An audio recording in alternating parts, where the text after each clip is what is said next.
4월 셋째 주 사랑의 교회 2부 예배에 오신 우리 사랑하는 성도님들 주의 이름으로 환영합니다. 정말 잘 오셨고요. 오늘 이 예배를 통해서 하나님이 귀한 은혜 주실 줄 믿습니다. 우리 옆에 계신 분들과 이렇게 인사하고 시작하겠습니다. 복음을 위해 쓰임 받읍시다. 복음을 위해 쓰임 받읍시다. 복음 위에 쓰임 받읍시다. 감사합니다. 우리가 보통 클래식 오케스트라 음악 들을 때요, 여러분 먼저 귀에 들어오는 소리가 어떤 겁니까? 사람마다 좀 다를 수 있지만요, 보통은 바이올린 연주가 아닐까 싶습니다. 대중적으로 잘 알려진 악기이기도 하고요, 그 음역대가 좀 더 높으니까 다른 악기 소리보다 더 잘 들리고요, 또 이 바이올린이 선율을 리드할 때가 많잖아요. 이 바이올린도요, 어떻게 만들어졌냐에 따라서 그 음색이 차이가 많이 난다고 합니다. 여러분, 최고의 바이올린으로 꼽히는 악기가 스트라디바리우스라고 하는데요, 2006년에 크리스티 경매에서 얼마에 팔렸는지 아십니까? 무려 35억 원에 이 악기가 팔렸다는 것입니다. 그 밖에도요, 거의 비등한 아주 좋은 악기로 과르네리, 아마띠, 과다니니 이런 악기들도 아주 좋은 바이올린에 속한다고 합니다. 모두 공통점이 있습니다. 18세기 초에 만들어졌다는 것입니다. 근데 시간이 지날수록 뭔가를 만드는 기술은 더 발전하기 마련이잖아요. 최근 게 아니라 이 18세기 옛날에 만든 악기가 제일 좋은 이유가 뭘까요? 재료가 좋기 때문입니다. 왜 그런가 하니까 18세기 초의 유럽에는요, 작은 빙하기가 있었다고 하는데요. 그러니까 이 18세기에 만든 악기들은 추울 때 시련을 견딘 나무로 만들었다는 거죠. 그래서 재료가 아주 좋다는 것입니다. 지금은요, 아무리 그런 목재를 구하려고 해도 구할 수가 없다고 하는 것입니다. 그러니까 여러분, 걸작을 만드는 것은 결국 무엇일까요?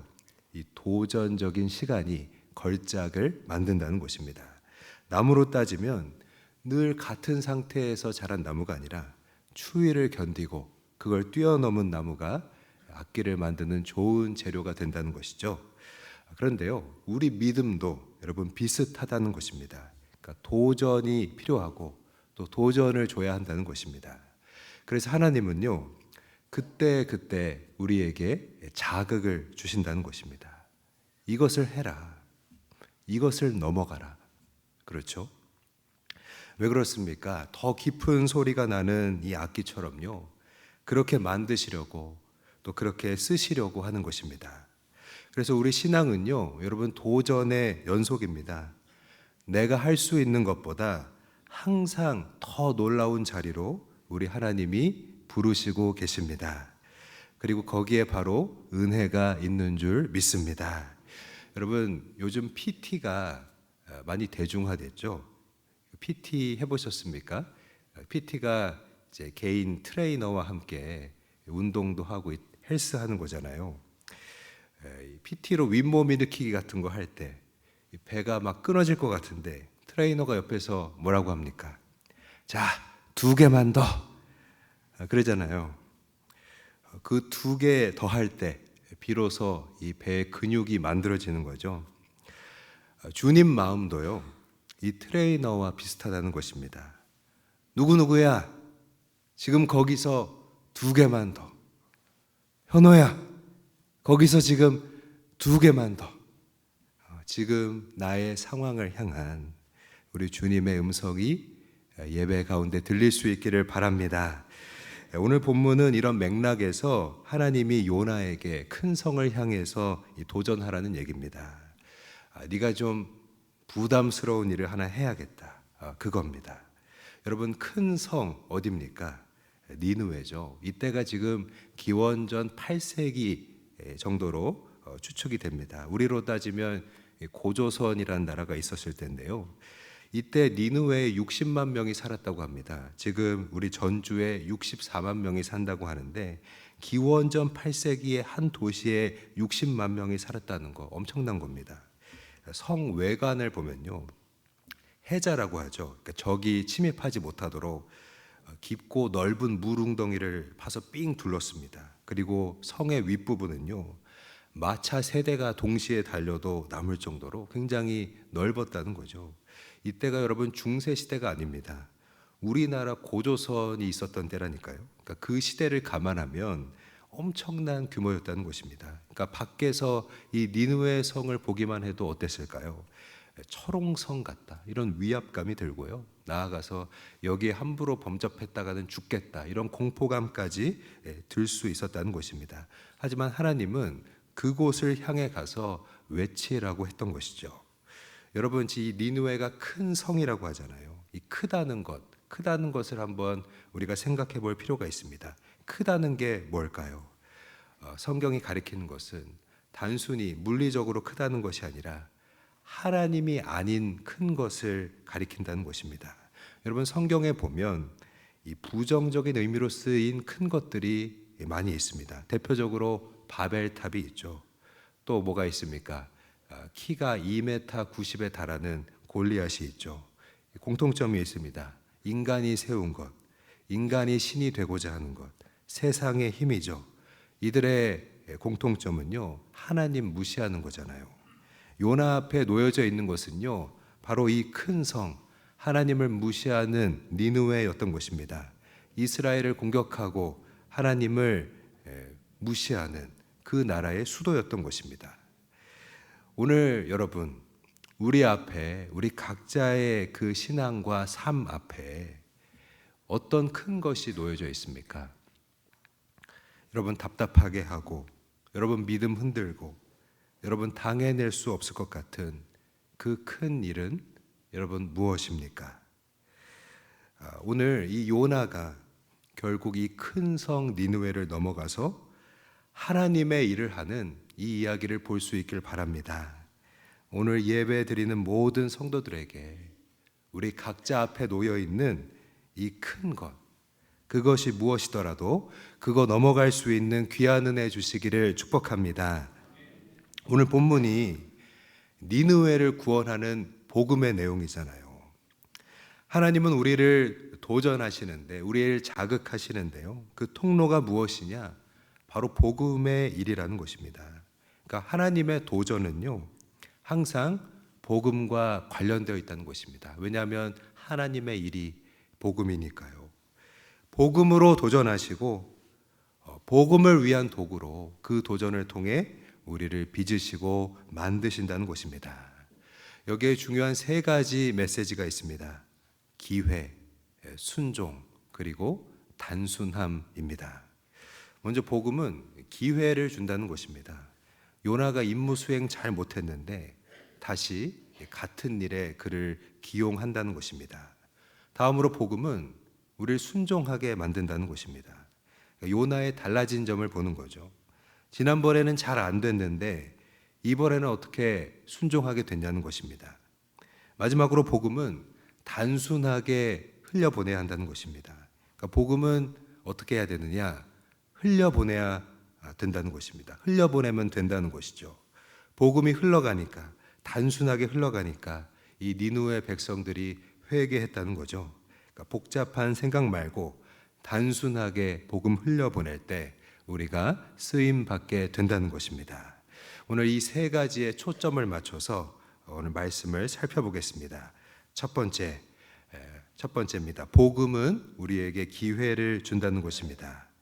오늘 본문은요, 다시 말씀이 임하는 걸로 시작합니다. 우리 1절 말씀 한번 같이 읽겠습니다. 시작. 만이라 이르시되. 아멘. 여러분, 두 번째로라는 말이 인상적이죠. 왜 두 번째라고 했을까요? 그러니까 앞서서 먼저 시도가 있었다는 것이죠. 요나에게 먼저 니느웨로 가라고 했었는데 그 미션이 여러분 아시는 것처럼 잘 안 됐습니다. 요나가 지치고 힘들어서 반대편으로 가려고 했습니다.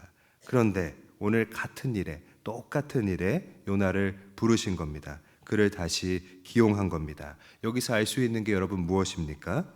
요나에게 다시 기회를 준다는 것이죠. 여러분께서는 하나님을 여러분에게 평소에 어떤 분이라고 그렇게 생각하셨습니까? 오늘 성경은 말합니다. 우리 하나님은 다시 기회를 주시는 분이시다. 이 예배를 통해서 여러분 각자에게 지금 하나님이 다시 주시려는 기회가 무엇인지 믿음으로 구하고요, 또 붙잡을 수 있게 되기를 바랍니다. 여러분, 복음이 뭡니까? 쉽게 말하면 연약한 우리 인간에게 기회를 주는 거죠. 그래서 하나님과 우리 인간의 관계를 정의하면요, 하나님이 우리를 참으신다, 그렇게 말할 수 있습니다. 될 때까지 기회를 주시는 것입니다. 여기서 우리가 하나님과의 관계 속에서 인내를 배우고 또 사랑을 배우는 것이죠. 다시 기회 주시는 하나님 앞에서 부족하고 실패하고 잘못하는 우리에게 다시 기회 주시는 하나님 앞에서 내가 변화된다는 것입니다. 여러분, 요나도 변화되고 있잖아요. 여러분, 영어로 again이라고 하죠. 이 다시라는 말은요, 복음의 굉장히 중요한 가치입니다. 복음의 핵심적인 그 내용은 바로 이 다시라는 말에 있습니다. 다시 시작하는 게 복음입니다. 다시 예배, 다시 기도. 여러분, 믿음의 사람들은 항상 다시 시작했다는 것이죠. 오늘 이 예배를 통해서 우리에게 다시 시작되어야 되는 것들 하나님이 알려주시기를 바랍니다. 아브라함은 다시 제단을 쌓고요, 이삭은 다시 우물을 팠고요, 야곱은 다시 베델로 올라갔고요, 모세는 다시 그 계명의 돌판을 또 받았고요, 여호수아는 가나안으로 가면서 다시 언약을 세웠습니다. 오늘 이 예배로부터 여러분에게 멈춰있던 하나님의 일들이 다시 시작될 수 있기를 바랍니다. 여러분, 하나님의 방법이 무엇입니까? 바로 반복이라는 것이죠. 여러분, 성경에 보면 이상하게 자꾸 같은 말이 반복되잖아요. 앞에서 했는데 자꾸 또 하고 또 하고 똑같은 내용이 반복됩니다. 근데 그게 이상한 게 아니고 하나님의 반복, 하나님의 방법이라는 것이죠. 대표적으로 욥기도 그렇고, 그죠? 요즘 우리 새벽 기도하고 있는 본문인 신명기도 그렇고요. 여러분, 욥기 새벽 기도할 때도 그랬지만 신명기 할 때도 어떻습니까? 날마다 그 내용이 똑같죠. 순종하면 복받고 불순종하면 망한다. 계속 이 얘기입니다. 며칠 지났는데도 본문은 다르지만 뒷장으로 갔지만 내용이 지난번에 봤던 거랑 똑같은 거예요. 그래서 우리 성도님들 지루하지 않도록 날마다 좀 새로운 포인트를 찾으려고 애쓰는데요, 다르게 하려고 애쓰지만 결국 사실은 같은 내용이라는 것입니다. 근데 이거 같은 내용이니까, 중복되는 거니까 생략하자 그러면요, 그것은 성경이 아니라는 것이죠. 왜냐하면 이 반복이라고 하는 것은 하나님의 아주 중요한 성품이거든요. 중요합니다. 여러분, 이게 뭘 가리킵니까? 반복해야 그것이 영성이 되는 것이고요, 반복을 해야 변화가 일어난다는 것입니다. 그래서 여러분, 한번 돌아볼 수 있기를 바랍니다. 오늘 자꾸 하나님이 나에게 반복시키는 것이 있다면 그것을 지금 내게 하나님이 강조하시는 것입니다. 왜 이거 자꾸 또 하라고 하지? 나 이거 많이 했는데 왜 이 상황을 자꾸 또 주시지? 반복을 통해서 내가 변화되어야 할 것이 있기 때문입니다.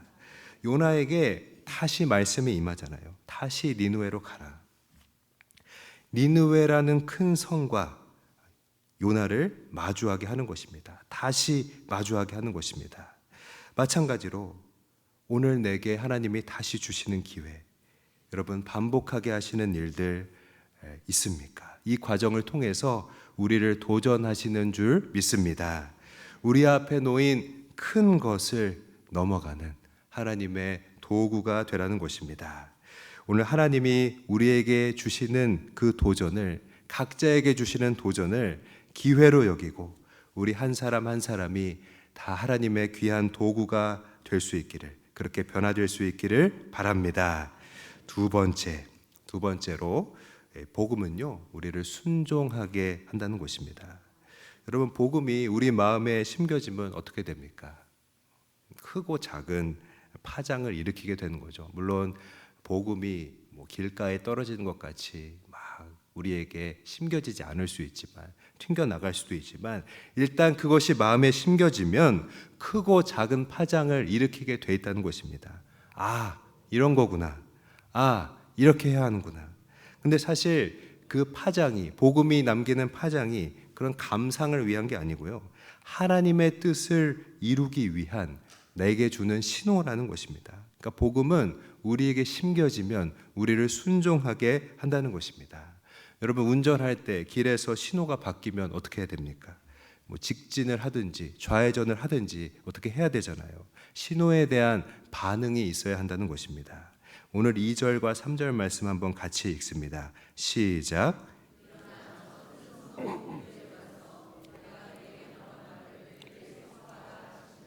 요나가 여호와의 말씀대로 일어나서 니느웨로 가니라. 니느웨는 사흘 동안 걸을 만큼 하나님 앞에 큰 성읍이더라. 아멘.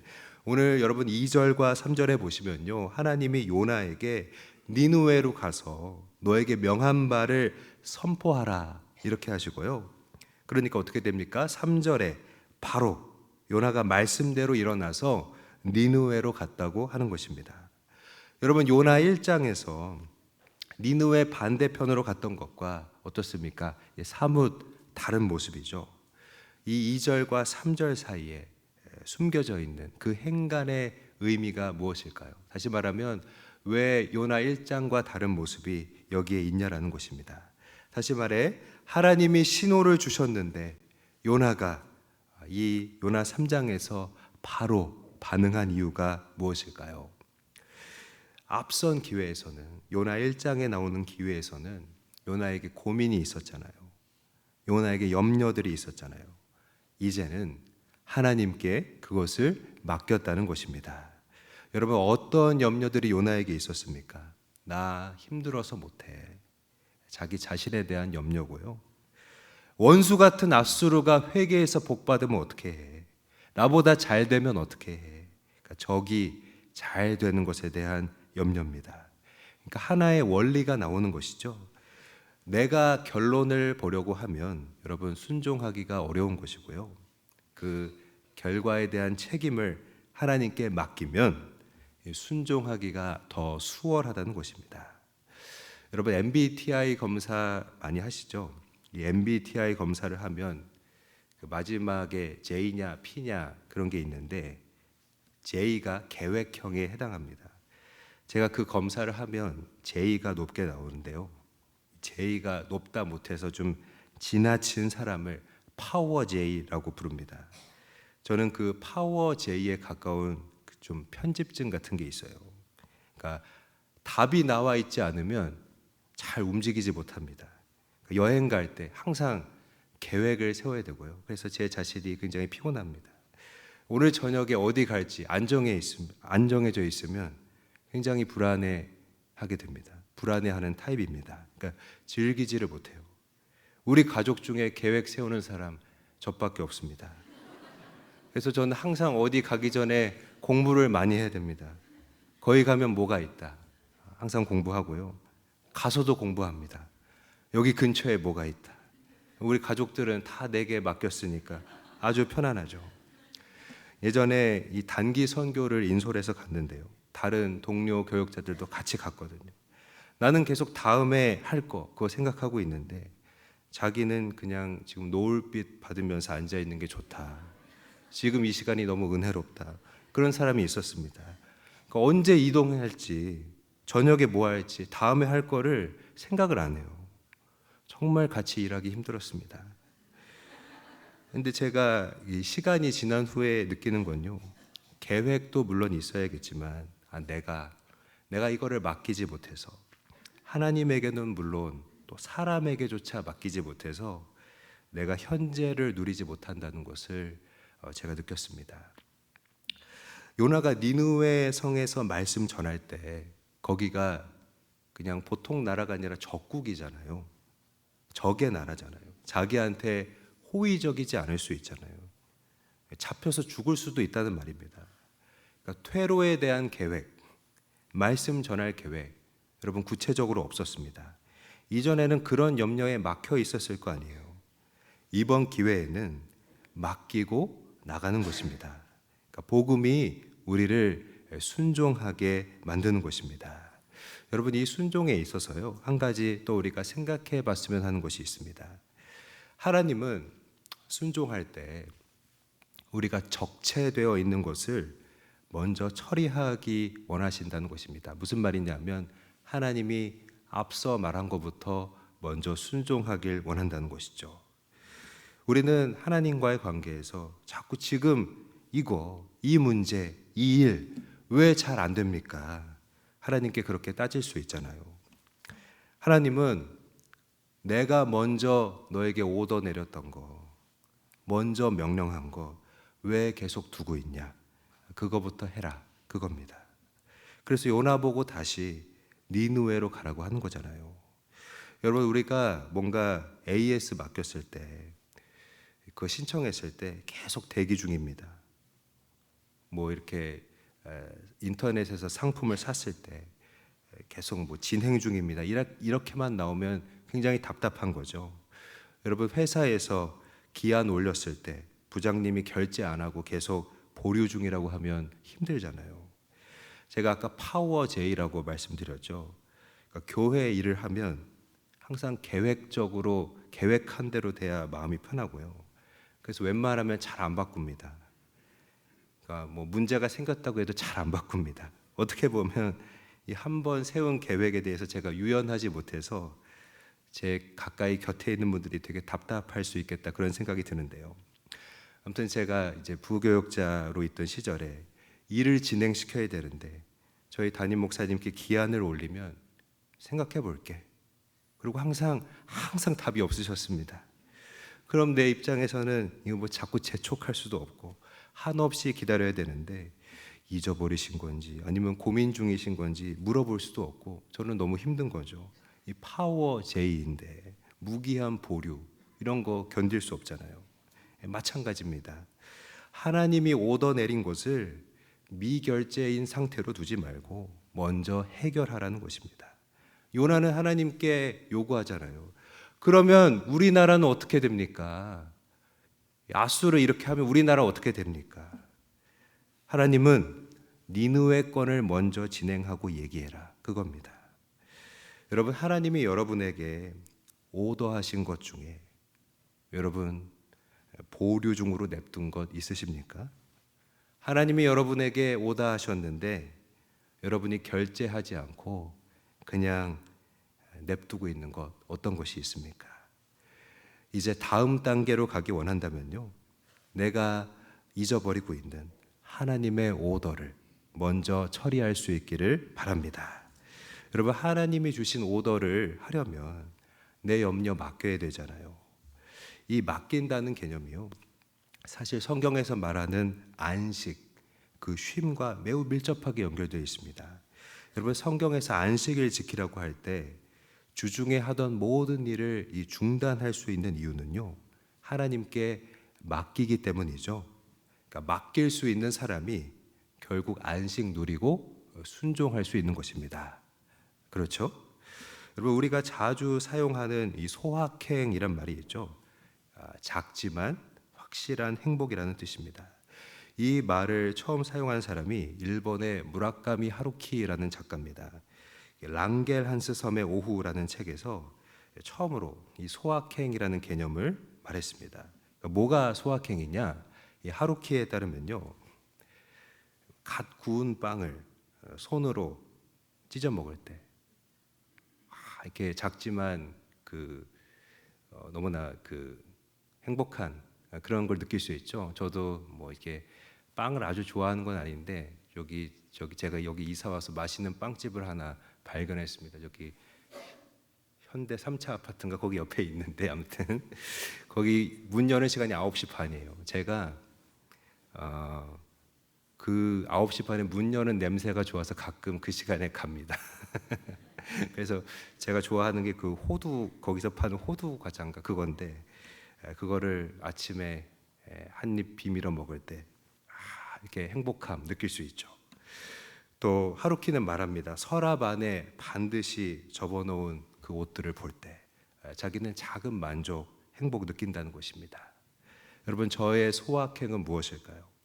월요일에 제가 쉬는 날 점심때까지 푹 자고 빈속에 아주 진한 커피 한 잔 마실 때 몸에 카페인이 확확 도는 그 느낌, 너무 행복하죠. 또 주차할 때 한 방에 수정 없이 주차선에 반듯하게 들어갈 때 이런 행복감이 있는 거죠. 그럴 때 행복을 느낍니다. 여러분, 소확행의 요점은요, 지금 행복을 누려야 한다는 것입니다.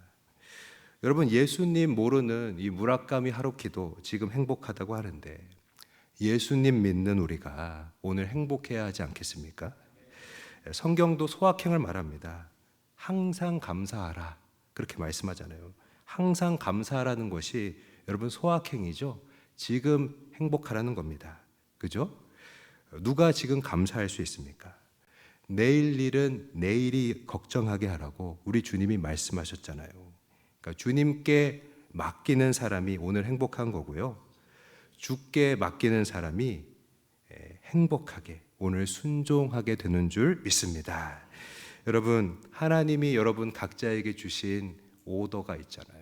여러분 많이 아시는 것, 그 중에 밀려 있는 거 있다면 그거 먼저 순종할 수 있기를 바랍니다.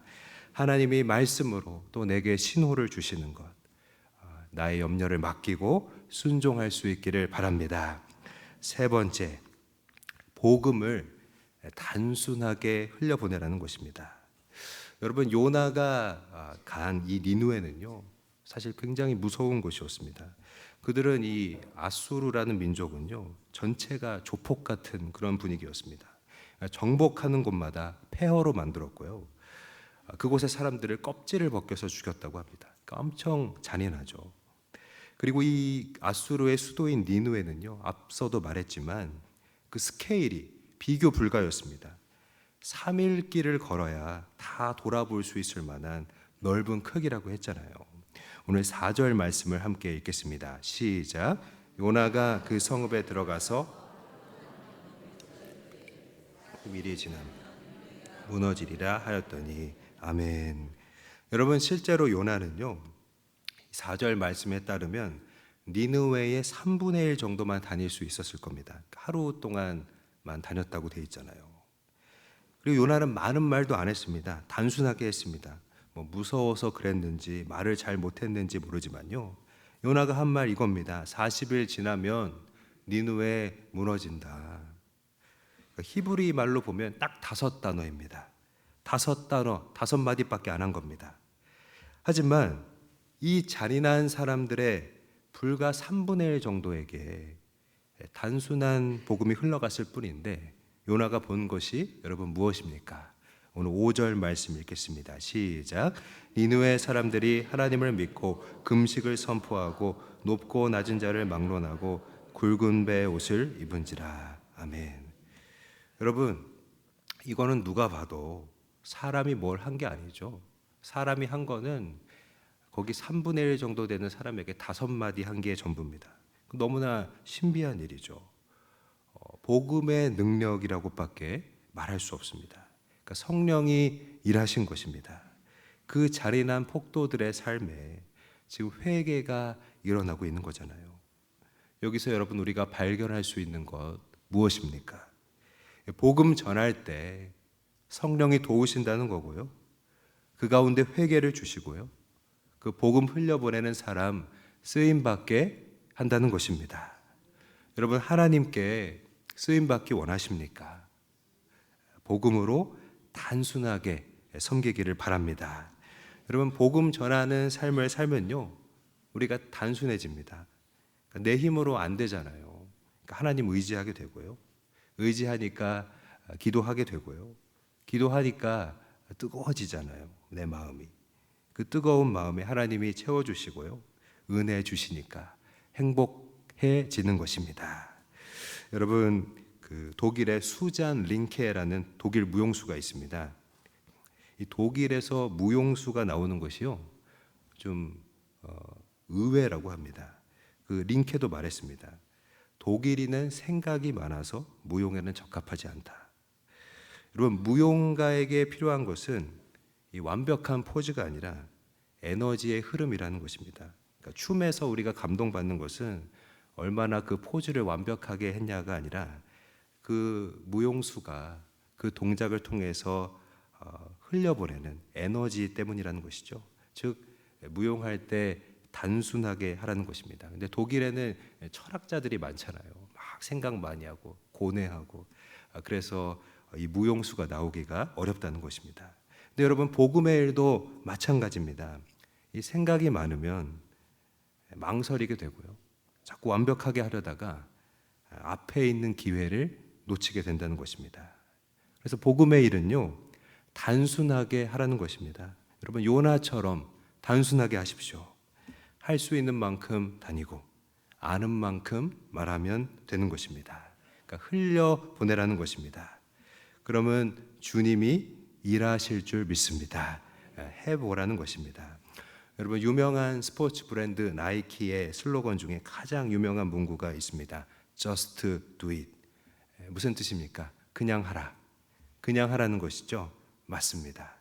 단순하게 그냥 하면 되는 것입니다. 그러면 됩니다. 우리에게는요 이런 영성이 좀 필요합니다. 복음을 품고 just do it. 단순하게 전하고 주님께 쓰임 받을 수 있기를 축복합니다. 말씀 정리하겠습니다. 여러분 이란 격석이라는 고사성어가 있습니다. 그러니까 계란으로 바위치기라는 말인데요. 아주 약한 것으로 강한 것과 맞서려는 모습이죠. 이 실패가 눈앞에 보이는데도 도전하여 나서는 모습을 가리켜서 이란 격석이라고 합니다. 하나님이 원하시는 일들은요, 하나님이 우리에게 원하시는 것은 우리 눈에는 대부분 이란 격석으로 보일 때가 많다는 것입니다. 여러분 요나가 니느웨에 복음 전하는 일도 그랬습니다. 이 니느웨는 큰 성이잖아요. 요나 한 명이 이 잔인한 아수르의 사람들에게 복음 전하는 일은요, 그들이 구원받을 가능성보다 요나가 이 니느웨에서 살해당할 확률이 더 높았던 것입니다. 하지만 하나님의 도전에는요, 하나님이 우리를 도전하실 때는요, 지금 이것을 하라, 지금 이것을 넘어가라 하실 때는요, 거기 이란 격석의 은혜가 있다는 것입니다. 계란으로 바위 쳐도요, 그 바위가 쪼개질 수 있다는 것을 우리는 보게 되는 줄 믿습니다. 그래서 하나님이 우리에게 이것을 해라, 이것을 넘어라, 앞에 놓인 큰 것을 넘어, 그렇게 우리에게 도전하시는 것입니다. 여러분 요나가 하나님께 다시 쓰임받은 통로가 무엇이었습니까? 바로 복음이었다는 것을 여러분 기억하십시오. 복음이 바로 내가 회복되는 통로인 줄 믿습니다. 여러분 복음을 흘려보내면요, 내가 하나님 앞에 쓰임받게 되는 줄 믿습니다. 이 복음 붙들고 단순하게 섬기면서 눈앞의 두려움들 다 넘어서고요, 내가 회복되고 하나님께 쓰임받는 우리 모두가 되시기를, 우리 모든 사랑하는 성도님들이 되시기를 주의 이름으로 간절히 바라고 또 사랑으로 축복드립니다. 우리 하나님께 영광 돌립니다.